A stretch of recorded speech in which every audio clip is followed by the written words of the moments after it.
Acolytes. From Toon, How Not to Write a Psychopathic Villain.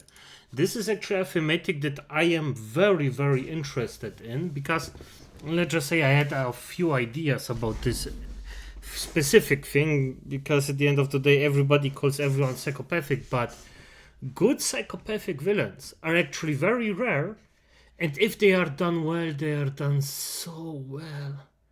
My thumbnail will definitively have, how is he called, from Puss in Boots, the gigantic Jack and the Bean. I don't remember his name. About that, I just have a very, very hard time of remembering names, but irrelevant acolytes. Toon, How Not to Make Psychopaths, is just interesting. Jack Horner would shoot a puppy. Oh, and by the way, Toon, a freaking legend.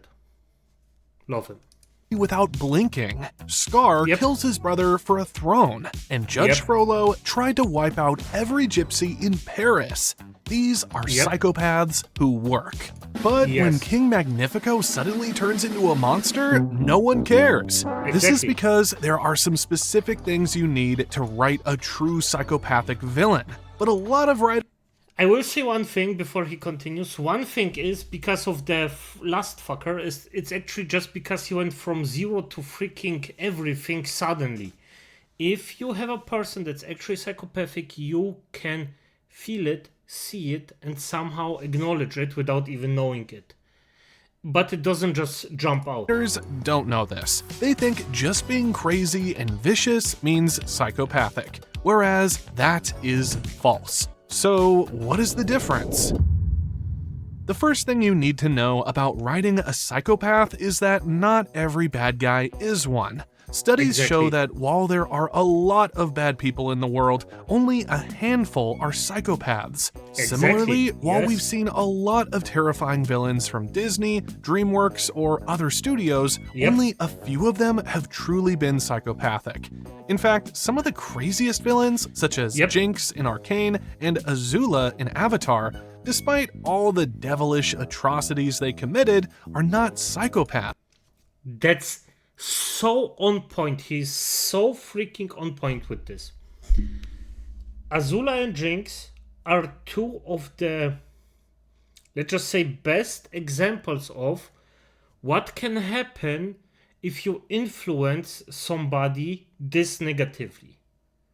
This is something that came out of their environment.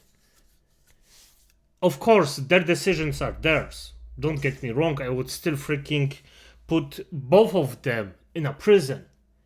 But I understand that they became this because of their environment. Yeah? Not because they are naturally psychopathic. And we will tell you why soon. But first, who is a psychopath? You're not gonna shoot a puppy, are you? Yeah, in the face. Why? Jack Horner is the perfect way to define a psychopath, which is any person who has an egocentric and antisocial personality marked by a lack of remorse for one's actions, an absence of empathy for others, and often criminal tendencies. Jack fits this perfectly. But the problem is that this definition is too basic. It leaves you thinking any cruel or selfish villain qualifies, and that's why so many movie fans and even writers misuse the word. This is why Canadian psychologist Robert Hare came up with a checklist of 20 traits that help define a psychopath. To qualify, someone has to score 30 out of 40. Jack scores over 30, cementing himself as a true psychopath. Additionally, it also helps to picture psychopathy as a spectrum. By the way, I had exactly this test done to me. But it came out that I'm just a gigantic asshole, so not a psychopath here. On one end, you have high-functioning psychopaths, the ones who can smile, blend into society, and plan their cruelty with precision. Judge Frollo from The Hunchback of Notre Dame is such psychopath. But on the other end are the low-functioning types, like Jack Horner, who don't bother hiding it. They're impulsive, reckless, and wear their cruelty on their sleeves. both lack empathy. The difference is in how they show it. And just to clear up a common mix-up, psychopaths aren't the same as psychotic people. Psychosis is about losing touch with reality, including hallucinations, delusions, and hearing voices, whereas psychopaths know exactly what they're doing. They know right from wrong, they just don't care. This is why Azula and Jinx don't count as psychopaths. Azula lies, manipulates, and terrifies everyone around her. But at her core, she's desperate for her father's approval and terrified of her mother's rejection. You think I'm a monster? I think you're confused. All your life you've used fear to control people. Her breakdown at the end of Avatar shows someone drowning in fear and emotion. Jinx in Arcane is the same way. Her violence comes from trauma and instability. Jack, on the other hand, is not necessarily haunted by trauma. Sure, he had the magic puppet take away his attention for one moment when he was young, but is that really traumatic enough? Let me know what you think. He lacks any further trauma, like a desperate desire for his father's approval or the need to be loved. His drive is far simpler: selfishness and greed. He wants every magical object he can get his hands on, because taking them makes him feel powerful. That hunger to own everything, to control everyone, is what drives him, and it's why he is a true psychopath and Azula is not. The same can be said. On point. On effing point. I love how he describes this stuff. It's just so freaking... And especially, just acolytes, I know that a lot of people just... If you're not actually interested in this stuff or even have a degree in this, it's hard to recognize. That's why I don't blame anyone that actually gets confused about this entire thing. It is what it is. But it's so interesting for me to actually tell this stuff. About Jinx from Arcane. Jinx is characterized by her extreme emotional volatility, impulsive behavior, and instability, making her a much better fit for borderline personality disorder or sociopathy. But as far as being psychopathic is concerned, she is not. Don't get it twisted, we are not in any way criticizing Jinx and Azula. They are epic villains written to perfection. However, as far as psychopathy is concerned, they are not there yet. And this was the intention of the writers because they fit the story that way. Anyway, now that you know who a psychopath is versus who isn't, it's time to look at textbook examples that teach us exactly how to write a truly psychopathic villain. Take Jack Horner. From the moment he walks on screen, he's framed as someone who lacks empathy and also takes joy in doing terrible things. The man is introduced with his thumb permanently stained from dipping pies. It is funny, yes, but it signifies a person who is gluttonous, selfish, and leaves a mess behind without a care in the world. When the Serpent Sisters call him Little Jack, you can see the wound to his pride instantly. It wasn't a fairy tale. It was only a nursery rhyme. He snaps because everything about Jack is built on resentment, one that started early. As a child, he was overshadowed by Pinocchio, a wooden puppet that stole his spotlight. Instead of trying to be better, Little Jack was visibly bitter. What's impressive? I've been a boy the whole time! That bitterness grew into a lifelong obsession to outshine everyone else by collecting every magical item in the world.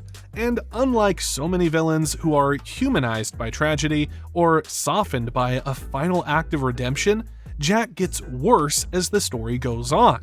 He kills his own men without hesitation. He skewers Goldilocks and the Three Bears with Excalibur and laughs in delight at their suffering.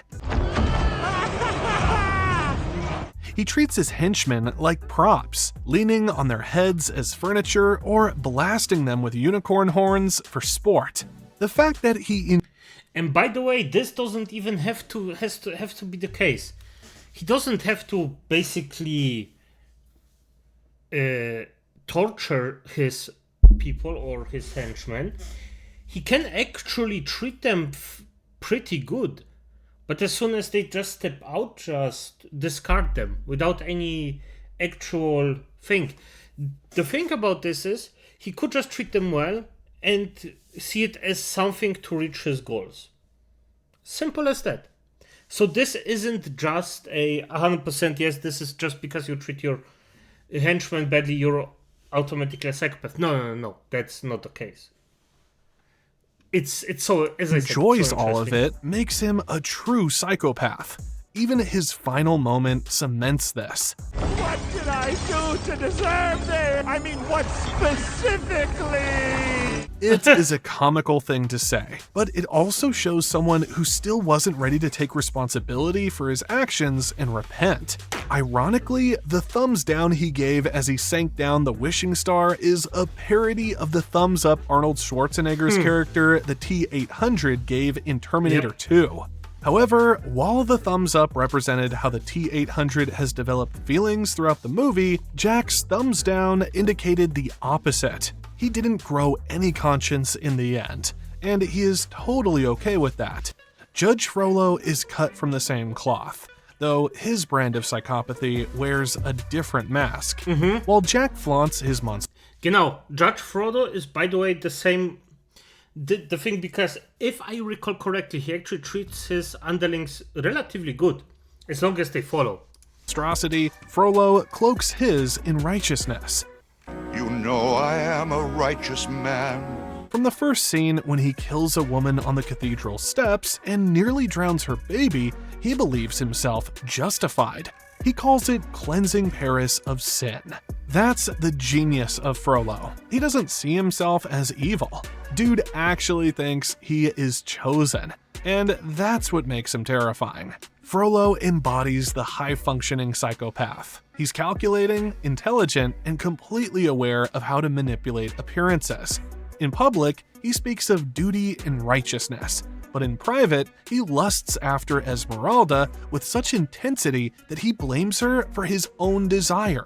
In the famous Hellfire song, he sings about being consumed by lust, but even in his confession, by the way, one of the best songs of the freaking world.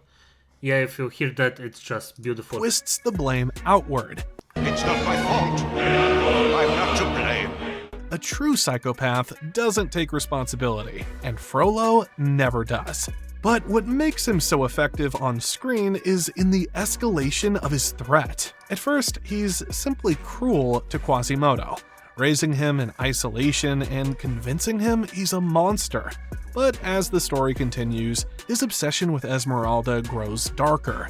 He burns Paris to the ground searching for her, lighting homes on fire with families still inside. His lack of empathy widens from personal cruelty to citywide devastation. And when he finally corners Esmeralda, offering her a choice between himself and death, it is the ultimate expression of his own psychopathy.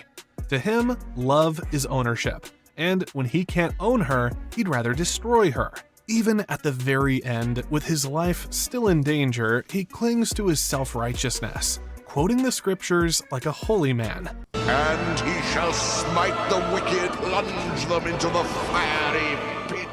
Except that he was the one who ended up inside the fiery pit, without remorse or repentance. What ties Jack and Frollo together, despite their different tones, is their lack of humanity.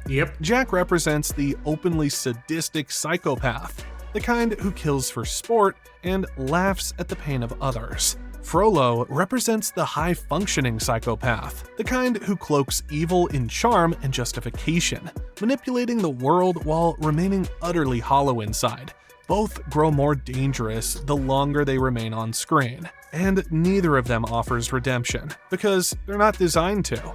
But here's what's crazy. Just knowing how to write a psychopath is not enough. You also need to know how not to write one to avoid mistakes that ruin what works. There are times when writers want so badly to create a psychopathic villain that they end up doing the exact opposite. King Magnifico in Wish is one of those cases. On the surface, he should have been terrifying. He's the ruler of a kingdom, hoarding the dreams of his people, wielding... By the way, this was one of the villains even though it's, modernized slop, after I seen what he did, what he does, I was like, maybe this will be an entertaining villain. Maybe this will be the thing that could save the entire movie for me.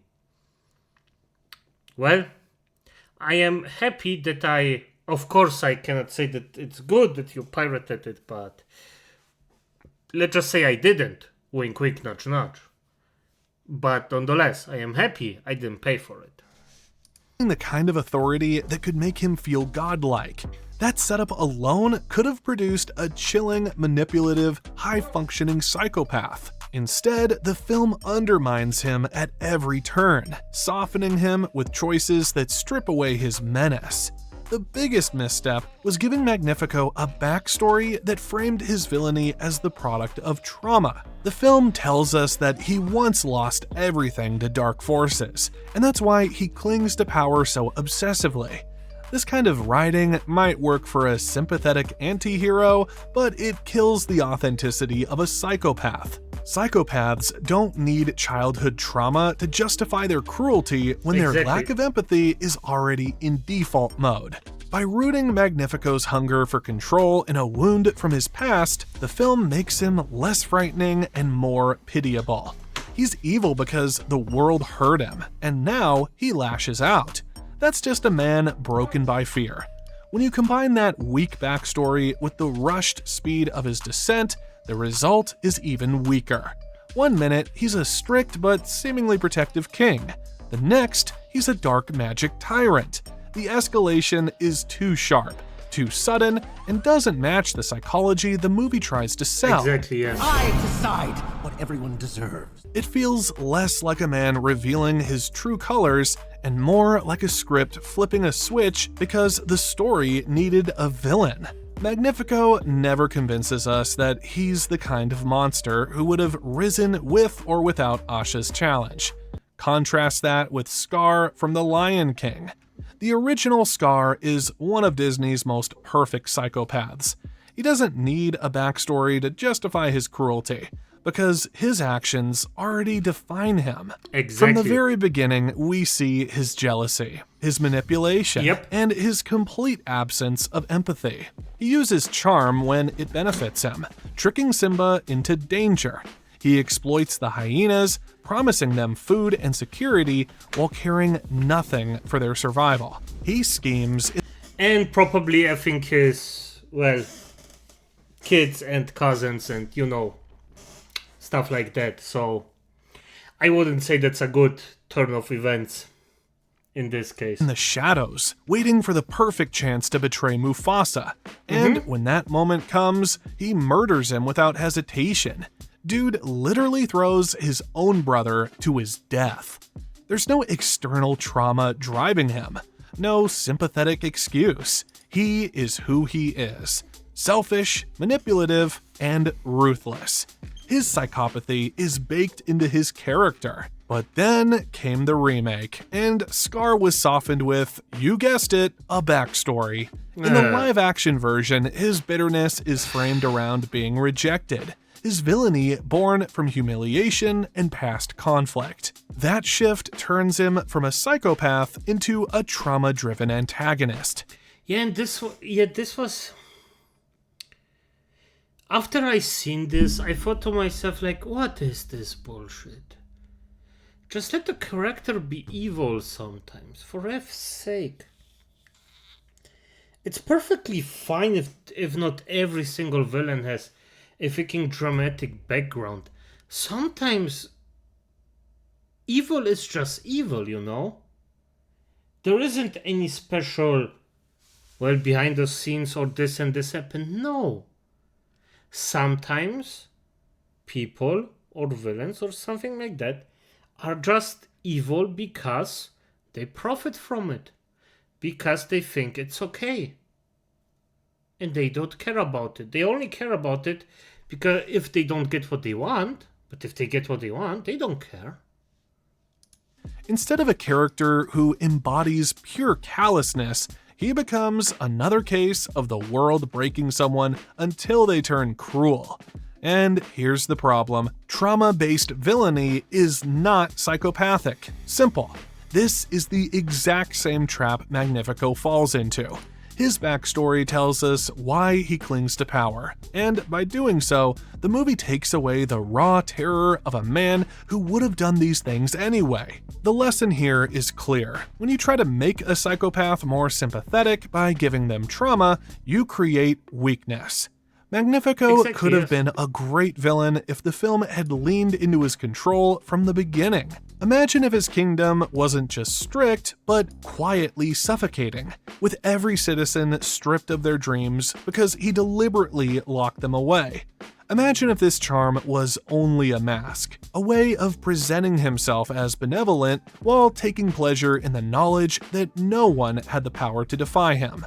Asha's defiance would then expose him, not create him. His use of dark magic would feel inevitable, rather than sudden. His downfall would feel earned, the collapse of a man who was always a monster. Instead of a man the story forced into darkness. This is why Scar in the original film still stands as the gold standard amongst Judge Frollo and Jack Horner. They show how to write a psychopath without excuses, without pity, without a forced descent. So now that you know who a psychopath is versus who is not, how do you translate this into your writing in a way that your villain becomes unforgettable? Well, the first thing you need to do is the same thing that makes any other character work. Give them motivation. You can have a psychopath be charming, manipulative, and ruthless, but if we don't understand what they're after, then all we're watching is empty cruelty. While a regular villain might want money for comfort or revenge for love lost, a psychopath's motivation is almost always driven by two core values: hedonism and power. Hedonism for a psychopath has little to do with just food or sex, but the extreme desire for pleasurable things like control, status, and the thrill of the chase or the kill. Power, on the other hand, is how they display that pleasure. It shows up in their image, their title, their wealth, and the way they stand above everyone else. At the core, though, it all comes down to selfishness. Psychopaths want material gain and control because, in their eyes, that's the only thing that matters. For Judge Frollo, his ultimate motivation is to purge a city he sees as morally corrupt. Jack wants all the magic in the world, while Scar wants to be king over the Pride Lands. This motivation subsequently drives the psychopath's failure to accept responsibility. Therefore, they would blame every horrific action they commit on others and never themselves. I am guiltless. She ran, I pursued. This externalizing of blame is the bedrock of their character, ensuring they never suffer the terrible effects of remorse or guilt. I mean, they can't. They cannot do it anyway, so there's that, but... And I mean, in a certain way, it's beautiful. I wouldn't ever want this person to be in my life, but it's unlife, but it's beautiful. But here's another thing you need to remember. No backstory, or at least don't write a pathetic one. Jack Horner might have had a brief backstory, but even in it, we meet a child who is already riddled with jealousy and entitlement. He wasn't traumatized in any way. In fact, he had a perfect childhood. One where his parents gave him everything, including a mansion and a thriving baking business. Useless crap like that. Yet he still ended up as a psychopath. And that's the ticket right there. To write a psychopath, embrace the idea that their coldness is simply who they are. Another thing you need to write a psychopath is by noting their ability to employ superficial charm and fake empathy, because psychopaths are often social chameleons who study human emotion the way an actor studies a script. They know what people expect, and they deliver it to lower people's guard.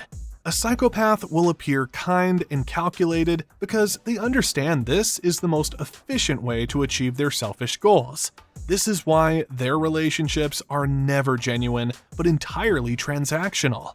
For Frollo, his so-called relationship with Quasimodo is to keep the boy alive only because it feeds his piety and provides him with a controllable enslaved servant. But here's where you need to be careful when writing a psychopath. You see, since these guys are only imitating empathy, they are bound to make mistakes, especially under pressure. Hence, you must include parts where they crack or where the mask slips. Frollo initially... That's what I at least tried to say at the start. Yes, exactly. Acts like he is not interested in Esmeralda since she's a gypsy.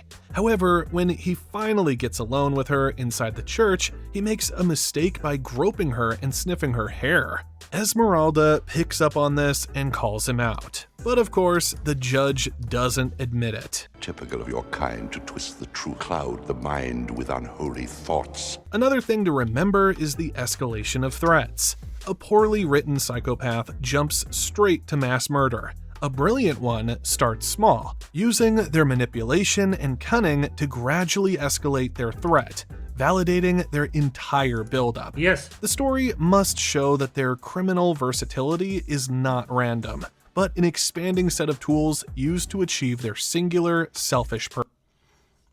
I mean, I wouldn't... Yes, it should be something that they want to achieve. I would say that randomness to just be evil could also be something that they want to achieve, but they just hide it or do something like this that they is so not everybody can see it or in time before they are actually finished with it, you know? So, yeah. Purpose. Scar is the perfect example. At first, he hides his cruelty under wit and sarcasm, mocking Simba and manipulating him with charm.